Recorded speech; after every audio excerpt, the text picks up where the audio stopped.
Good afternoon, everybody. Thanks for joining us today.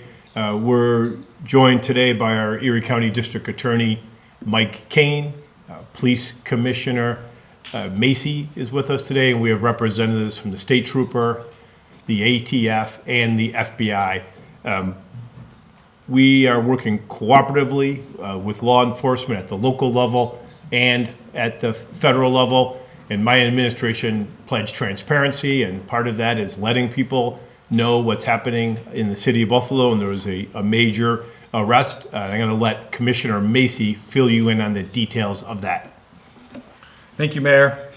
Last night, we were able to wrap up a 7-month investigation with our partners, as the mayor said, FBI, ATF, New York State Police, and obviously the Buffalo Police, specifically the detectives from the intelligence unit, right? So throughout this case, it was determined that the subject, Von Harmon, was trafficking firearms from Georgia to the city of Buffalo.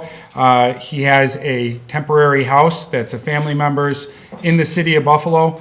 Detectives were able to continuously have search or surveillance on this house. We're able to obtain a search warrant for this house, and then during constant monitoring of Mr. Harmon's travels, we're able to watch him go into the house, then conduct this search warrant, serve this search warrant on the house, where we ultimately recovered, as you see here, 11 firearms with almost 3 pounds of ecstasy, 8 high-capacity magazines, ammunition, and a scale, right? So very big arrests. And it should also be noted the lengths that Mr. Harmon went to avoid detection from law enforcement. He flew from Buffalo to the state of Atlanta. In Atlanta, picked up the firearms, then took a bus to Cincinnati, and then switched rental cars 2 different times before ultimately coming back to the city of Buffalo. And Mr. Harmon is known to the Buffalo Police, the FBI, and the ATF through previous investigations. He was arrested in 2019 with 22 firearms by the Buffalo Police, at which point the FBI ultimately ended up adopting the case. So it was great work by all partners involved, starting with our detectives and then our partners with the state police, ATF, and FBI, who we continuously work with hand in hand every single day on these cases to be able to make the city safer. So I'll pass it over to the district attorney for him to be able to speak on the charges. Thank you. Thank you, Commissioner.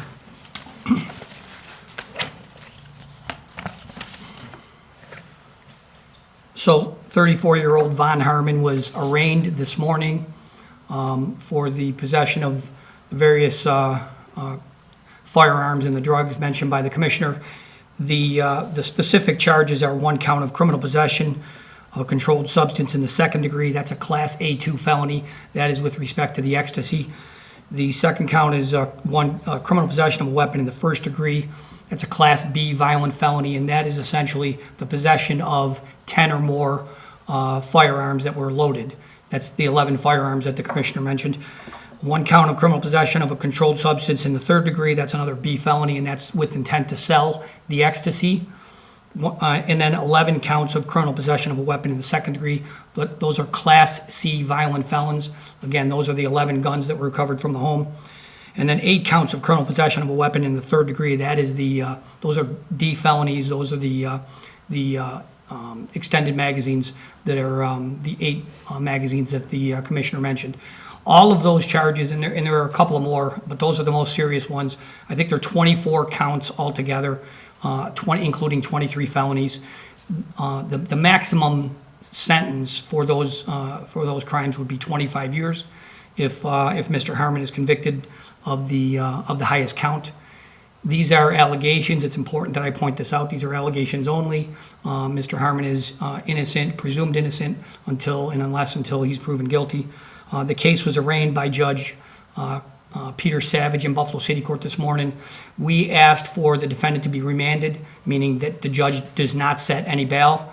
He granted that request, so Mr. Harmon is in the custody of the Erie County Sheriff's Department at the holding center.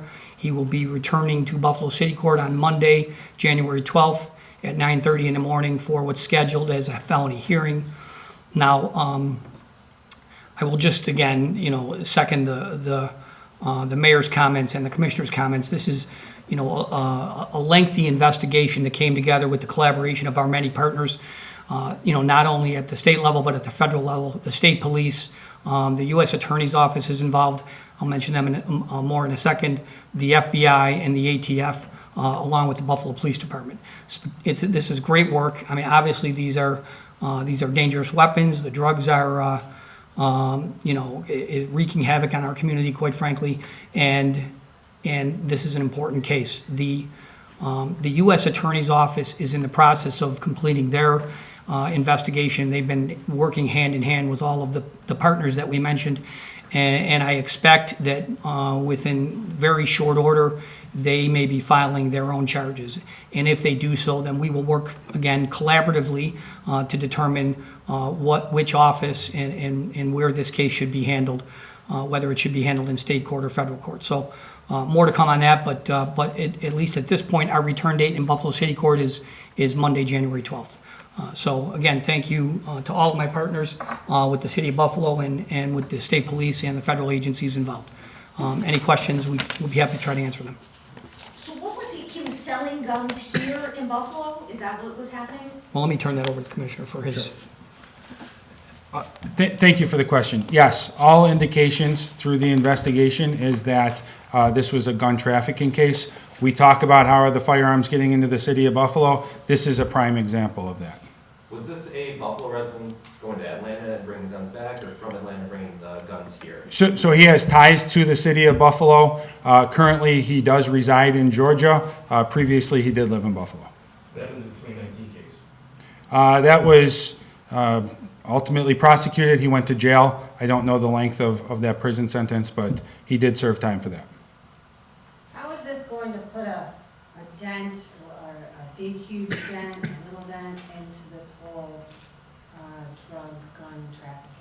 Sure. Well, the reality is there's not a lot of people that are bringing firearms into the city of Buffalo, right? But the ones that are doing it with some frequency, and this is a very big, impactful arrest to ultimately cut down on that, right? We always talk about wanting to get the dealers of anything, and this is one of those cases where we did.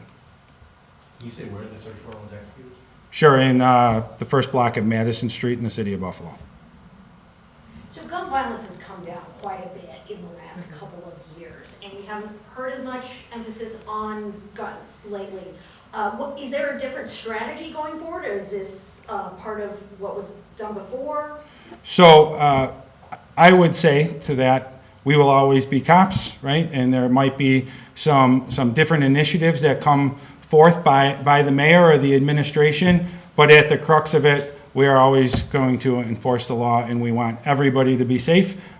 Just throughout the different administrations and the times, sometimes there's different ideas on how to make the place safer, right? So this is just continuously great detective work, and by the agents, our partners, and everybody involved.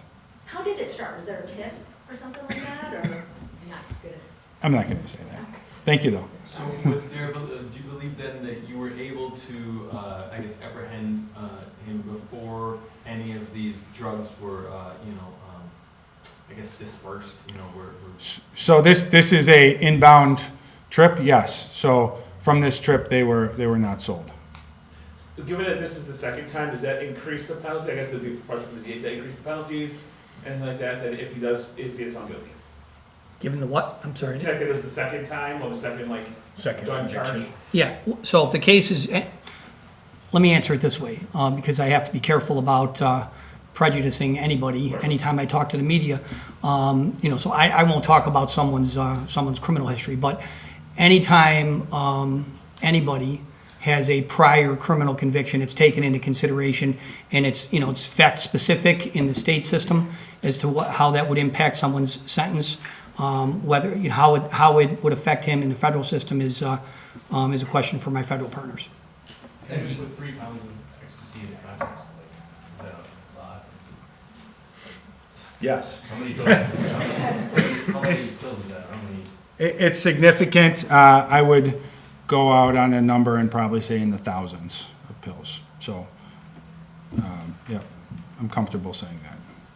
And he served his prior sentence here in Buffalo in Western New York area, right? Is that correct, from his 2019 arrest? So that was adjudicated federally, so I don't know where specifically he went.